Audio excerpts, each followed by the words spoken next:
কিন্তু আমরা কিতাবে পড়ছি কোন মুসলমানের কোন মানুষের জীবনের সবচেয়ে বড় সৌভাগ্য যে আল্লাহ তাআলা তার জন্য এমন কোন মুসলিহ, এমন কোন মুরব্বী, তার মাথার উপরে এমন কোন অভিভাবক মিলাইয়া দিছেন যে তাকে প্রতি মুহূর্তে চলার পথে টেনে ধরে, না এদিকে যাবেন, এটা করতে হবে, এভাবে খাইবা বসবা না, এভাবে বসো, এটা করো, এটা করো না, এরকম যে তাকে ধরে ধরে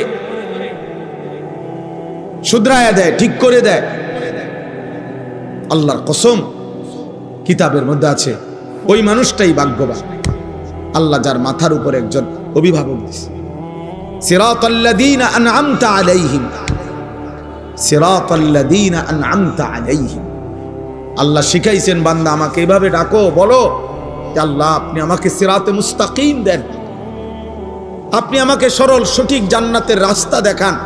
তবে সেই রাস্তা তো অনেক লম্বা, এখান থেকে জান্নাত এত লম্বা পথ আমি একা পাড়ি দিতে পারবো না মাওলা, এত লম্বা পথে আমি মাঝখান দিয়া বিভিন্ন রোডে হারায়ে যাব গুনার রাস্তায়।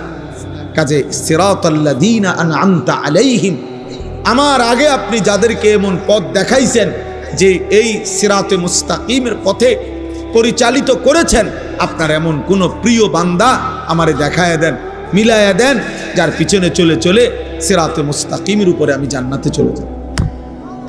এটাই আয়াতের অর্থ। গায়রিল মাগদুবি আলাইহিম ওয়ালাদ-দাল্লিন। আল্লাহ যাদের উপরে আপনার গজব, আপনার লানত পড়ছে যাদের উপরে, এমন নাফরমানের সঙ্গ আমারে বানায় না, এমন নাফরমানের সঙ্গ আমার উপর বানায় ওয়ালাদ-দাল্লিন। আল্লাহ যারা হক চিনে নাই, আপনাকে চিনে নাই, যারা আখিরাত চিনে নাই, যারা আপনার দ্বীন চিনে না, যারা কর্তব্য বুঝে না, পথ হারা, দাল্লিন, পথভ্রষ্ট, কোনটা তার করণীয় গন্তব্য, কোনটা পথ এটা যে বুঝে না, আল্লাহ এমন নাফরমানের পথে আমারে দিয়ে, এর চাইতে একা থাকা ভালো, এর চাইতে একা থাকা ভালো দুষ্ট মানুষের সঙ্গের চাইতে, অসৎ মানুষের। এই জন্য নওজোয়ান ভাই, বয়স্ক বাবা, সবাই মিলে ভাবা উচিত, এক এক সেকেন্ড হায়াত আল্লাহর দান।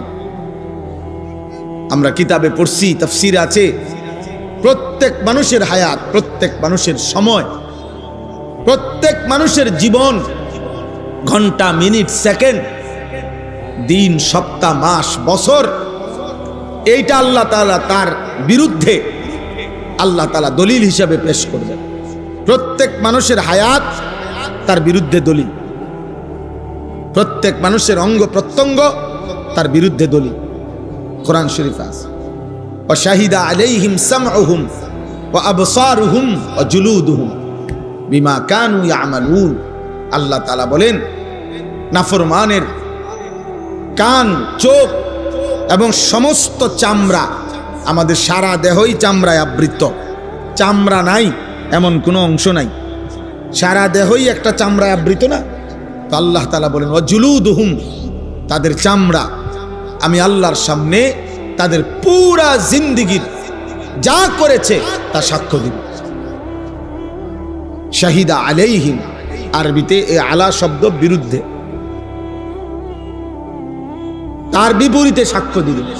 ও বাঁচতে চাইবে, নয়সয় কথা বলতে চাইবে, আর তার চোখ, তার কান, তার অঙ্গ, তার জেহাদ, তার হাত, তার পাও, তার লজ্জাস্থান, তার বুক, তার পেট, তার পিঠ, তার কলিজা, তার হৃৎপিণ্ড, তার ভেতরের অঙ্গ প্রত্যঙ্গ, তার ব্যাপারে সাক্ষ্য দিবে আল্লাহ ও মিথ্যা বলছে, ও আমার দিয়ে এই করছে। আর 2 নাম্বার, জাহান্নামী জাহান্নাম থেকে বারবার ফিরতে চাইবে দুনিয়ায়। আল্লাহ একটু সময় দেন, রব্বানা আখিরনা, রব্বানা আখিরনা, আল্লাহ একটু সুযোগ দেন, একটু সুযোগ, দুনিয়ায় ফেরত যেতে দেন, একটু সময় দেন। আল্লাহ বলবেন আওয়ালাম নুআম্মিরকুম, এই শব্দ, আমি কি তোমাকে সময় দেই নাই বান্দা? আমি কি হায়াত দেই নাই? আমি কি বছর দেই নাই? আমি কি রাত দেই নাই, দিন দেই নাই? আমি কি তোমার উপর দিয়ে একটা সময় পার করি নাই? তাহলে আমি তো তোমাকে সময় দিয়েছিলাম, হায়াত দিয়েছিলাম। নাহলে 40 বছর বয়স কার বানাইলাম? 30 বছর বয়স কার বানাইলাম? তোমারই তো বানাইছিলাম। 30 বছর সময় দিছি, 40 বছর সময় দিছি, 60 বছর সময় দিছি, 70 বছর সময় দিছি, 25 বছর সময় দিছি, একদিন 2 দিন না। তো আমার এত লম্বা সময় আমার গোলামি কেন করলাম? ফাজুকু ফাজুকু ফামা লিয-যালিমিনা মিন নাসির। আল্লাহ বলছে, অতএব নাফরমান, আজকে কেবল জাহান্নামের আযাব ভোগ করো। আজ এই পুরা হাসরের মাঠে আখিরাতে আর কোন জালেম পাপীর জন্য কোন সাহায্যকারী নেই। জাহান্নাম জ্বলতে থাক, পুড়তে থাক, জাহান্নামের আযাব। যেন মোবাইলের আসক্ত যুবক নিজেকে চালাক মনে করো না। ভাত মাছ খাইয়া আমরাও বড় হয়েছি। তুমি মনে করো না তুমি বুদ্ধিমান আর আমরা বেউকুফ। কেন আমরা বেউকুফ হমু? কেন? আমরা তো ভাত খাইয়াই বড় হয়েছি। এই যেই পৃথিবীতে তুমি বড় হইলা, ওই পৃথিবীতেই তো আমরা বড় হইলাম। যে সমাজে তুমি বেড়ে উঠলা, এমন পৃথিবীতেই তো আমরা বেড়ে উঠছি। আমরা বোকা হব কেন? বোকা হব কেন? বরং মিথ্যাবাদী বোকা, চরিত্রহীন বোকা, লম্পট সে মূলত বোকা, হারামখোর সে মূলত বোকা, পাপী মূলত বোকা। ইমানদার বোকা না, মোমেন বোকা হয় না, সেজদাওয়ালা বোকা না। ও বুঝছে ঠিকই, ও বুঝছে আমার এখানে শেষ না। আমার আগে অগণিত মানুষ যেহেতু তাদের ইচ্ছায় কবরে যাইতে পারে নাই, বরং আল্লাহ নিয়ে গেছেন। আমারও এক মালিক, আমার ইচ্ছা না হলেও আমারে নিয়ে যাবে, আমারও জানতেই নিয়ে যাবে, আমারে না বলেই নিয়ে যাবে, আমার প্রস্তুতি ছাড়াই হয়তো নিয়ে যাবে। এজন্য আমরা সবার এটা ভাবা উচিত, সবার এটা ভাবা উচিত। পাপ করে কেউ নিজেকে বুদ্ধিমান ভাববে না। মোবাইলের এই আসক্তি কমান। পাঞ্জাবিওয়ালাদেরকেও বলি, কোন কওমের, কোন জাতির, কোন সম্প্রদায়ের হাদিস এটা, জাতির পথ প্রদর্শক যদি উল্টো পথে চলতে শুরু করে, ওই জাতির অবস্থা তখন বেশি খারাপ হয়ে যায়। ওই জাতির হালাত তখন বড় বেশি করুণ হয়ে যায়। ওই জাতি আর পথ পায় না। যদি হাদি গুমরা হয়ে যায়, পথ প্রদর্শকই যদি উল্টো পথে যায়। এজন্য শুধু শুধু চুল, চেহারা, শুধু শুধু অনর্থক, যখন যেখানে যা দেখলাম তাই ছবি তুলতে হবে, এটা অসভ্যতা ছাড়া আর কিছু। অমুক হুজুরের সাথে আমার একটা ছবি। কেন? ইতিপূর্বে কি মানুষ হুজুরদের সাথে দেখা করে নাই? গত 30 বছর আগে, এর আগে কি পৃথিবীতে হুজুর ছিল না? তো ওনারা কেমনে দেখা করল? ওনারা কি ভালোবাসতো না আলেমদেরকে? এর আগে কি আলেমদের ইজ্জত ছিল না? এর আগে কি মানুষ আলেমদের কাছে আসতো না? এই অপদার্থ, এই টুপিওয়ালা, ওঠ এখান থেকে, ওঠো বেটা এখান থেকে, উঠান রে, ওর উঠাই দেন, উঠান থেকে। এই বেটা উঠো, ওঠো, তুমি উঠো, ওঠো, ওঠো, দাঁড়াও, ওঠো, যাও এখান থেকে, বাইরো।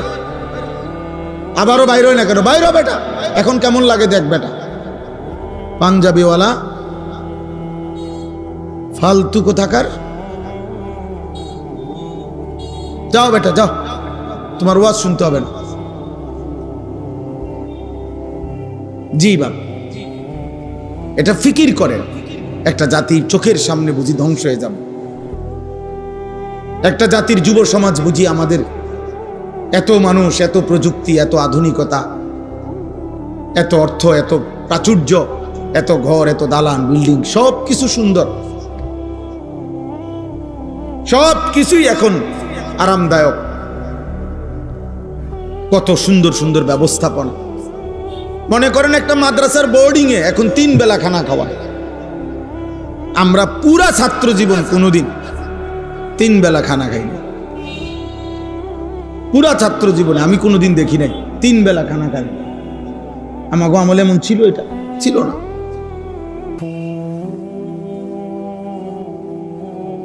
একটু তরকারির জন্য তো আমার স্পষ্ট মনে আছে আমি চোখের পানি ফেলে কাঁদছি। ভাতের প্লেটে আমার চোখের পানি পড়ছে, একটু ভালো তরকারির আশা। তাহলে এখন কত সুন্দর ব্যবস্থাপনা, 3 বেলা গরম ভাত খাওয়ায়, রুমে রুমে ফ্যান চলতেছে। গ্রামের প্রত্যন্ত অঞ্চল একটা প্রতিষ্ঠান, সব কিছুই বিল্ডিং, টয়লেট, বাথরুম।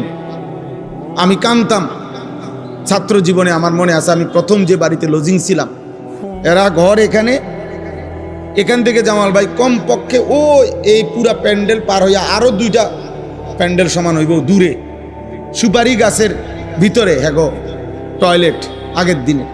তো আমি সন্ধ্যার পর লজিংওয়ালা আমারে বাড়ি, যার বাড়িতে লজিং থাকতাম, উনি আমারে ধরে হারিকেন দিয়া প্রয়োজন হইলে নিত। উনি দাঁড়ায় থাকতো হারিকেন নিয়া, তো এরপরে আবার নিজের প্রয়োজন সেরে আবার আসতো। কত এটা আজ থেকে আমার বয়স কত মনে হয় 400 বছর 300 বছর আগের ঘটনা। এটা নূহ নবীর ঘটনা। আমার বয়স 44 বছর চলতেছে, তাহলে 30 বছর আগের ঘটনা। এজন্য ভাই, বন্ধু, প্রিয় বাবা, অভিভাবক শ্রেণী, আমরা সবাই মিলে আমাদের খামখেয়ালি কিন্তু সীমা বেড়ে যাচ্ছে। এমন নাফরমানির পরে আমাদের কপালে সুখ আসবে।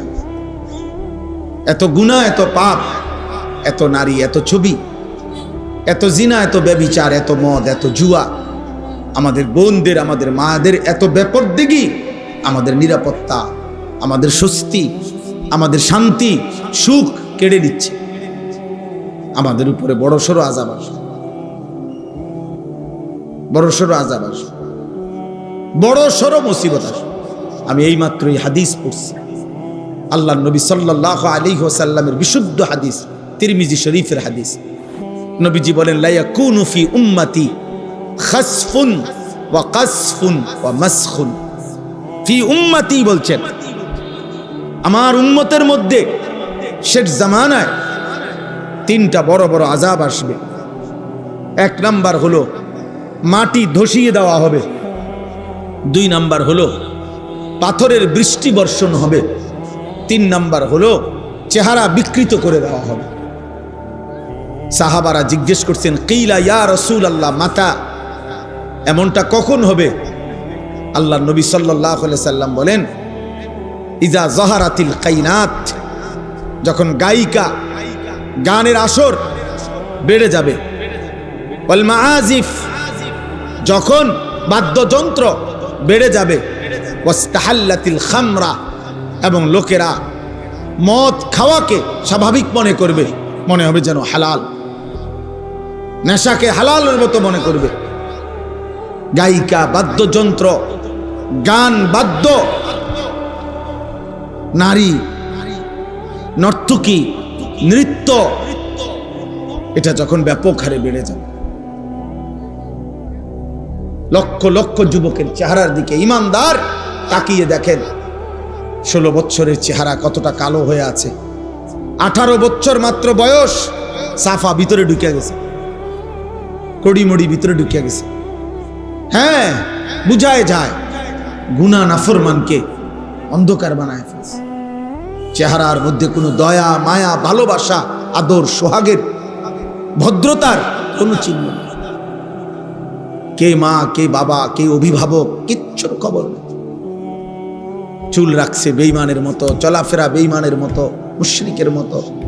মন চাইলে খায়, মন না চাইলে ঘুমায়, মন চাইলে টেলিভিশন, মন চাইলে মোবাইল, নারী, ছবি, মন চাইলে অসৎ বন্ধুদের সাথে আড্ডা। আহা, এরই নাম মুসলমানদের জীবন। একজন মুসলিম কিশোর যুবক পৃথিবীতে আর ছিল না। বিগত দিনেও তো মুসলমানের কিশোর ছিল, যুবক ছিল ভাইয়া। এখন যাদের বয়স 60 বছর, তো ওই ছেলেরা বাবা ওনাগরে জিগাও, তোমার দাদার বয়সী, চাচার বয়সী, যে আপনার 14 বছর, 18 বছর, 20 বছর চাচা হোক না, জেনারেল লাইনের মানুষ হোক, হুজুর না, পাবলিক গ্রামের মানুষ, সাধারণ খেটে খাওয়া মানুষ, তো উনারে জিজ্ঞাসা করো, বিবেকবান একটা ছেলে, যে আপনি আপনার 20 বছর 25 বছর বয়সটা কেমনে কাটাইছিলেন? উনি বলবে, সংসারে মাথার ঘাম পায়ে ফেলে কঠোর পরিশ্রম করছি, হয় বাপে কামে লাগাইছে, নয় দাদায় সংসারে কামে লাগায় রাখছে, অবসর পাই নাই। এমনটাই উনাদের জীবন কাটছে। কিন্তু একটু সুখ এই পূর্বপুরুষের, কারো বাবার, কারো দাদার, কারো বড় ভাইয়ের লাগাতার মেহনত কইরা হয়তো সংসারে এখন একটু সচ্ছলতা আসছে, একটু প্রাচুর্য আসছে। এখন আল্লাহর রহমতে তোমার বাপে বিদেশ কইরা অথবা ভাই বিদেশ কইরা বা বিল্ডিং টিল্ডিং করছে, কদ্দুর জায়গা জমি কিনছে, এখন আল্লাহর রহমতে বাড়ির চারদিকে বাউন্ডারি হয়েছে, বিদ্যুৎ আসছে, একটা ফ্রিজ কিনছে, সোফা কিনছে, সংসারটার একটা সুন্দর চেহারা দাঁড় করাইছে। তাহলে এত কষ্টের পরে আজ এমন সুন্দর ইন্তেজাম পেয়ে তোমরা নতুন প্রজন্ম গুনাহ আর নাফরমানি আর অশ্লীলতা আর বেহায়াপনায় ডুবে গেছে। নিজেরাই ইচ্ছা করে পরিবার থেকে বাঁধন। অসংখ্য যুবকের, অসংখ্য ছেলে বলতে পারবে না যে তার বাবার আখলাক কেমন, তার আখলাক কেমন। একটা ছেলে বলো, মুসলমানের বাচ্চা বেঈমানের মতো যারা চুল রাখছো, তোর বাপের চুল এমন নেই, তোর বংশের কেউ পূর্বে জীবনে কেউ গত 1450 বছরে এমন চুল রাখছে কিনা তুমি বলো। তাহলে তুমি কোন বেঈমানের মতো চুল রাখলে? কেন? তোমার পূর্বপুরুষ নাই, তোমার কোনো বাবা নাই, তোমার দাদা নাই, তোমার কোনো বংশ নাই, তোমার কোনো সম্ভ্রম নাই। তুমি হঠাৎ করে নতুন করে কোন রঙে সাজতেছ? তুমি কোন মুশরিকের মতো তুমি পছন্দ করে ফেললা? তোমার বাপ দাদা সব ভুল ছিল, তোমার নবী ভুল, তোমার সাহাবারা ভুল ছিল।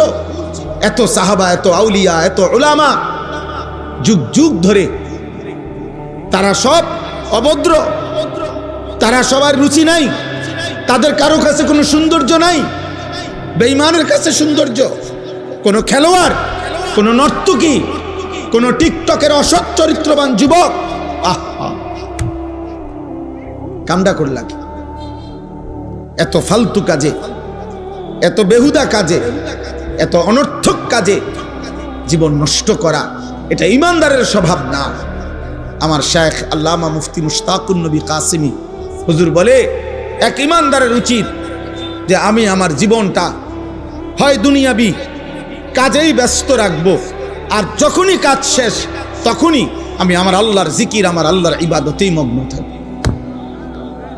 ওয়ালা ওয়াবতাগি ফীমা আতাকাল্লাহুদ দারাল আখিরা, আল্লাহ বলেন আমি তোমাকে যা দিয়েছি বান্দা, শরীর, স্বাস্থ্য, জীবন, যৌবন, সুস্থতা, অর্থ সম্পদ, কামাই রোজগারি, টাকা পয়সা, আমি যা দিলাম, তোমার প্রথম ডিউটি আমার দেওয়া সবকিছু পেয়ে তোমার প্রথম দায়িত্ব বান্দা আখিরাতের ঘর জান্নাত তালাশ করো।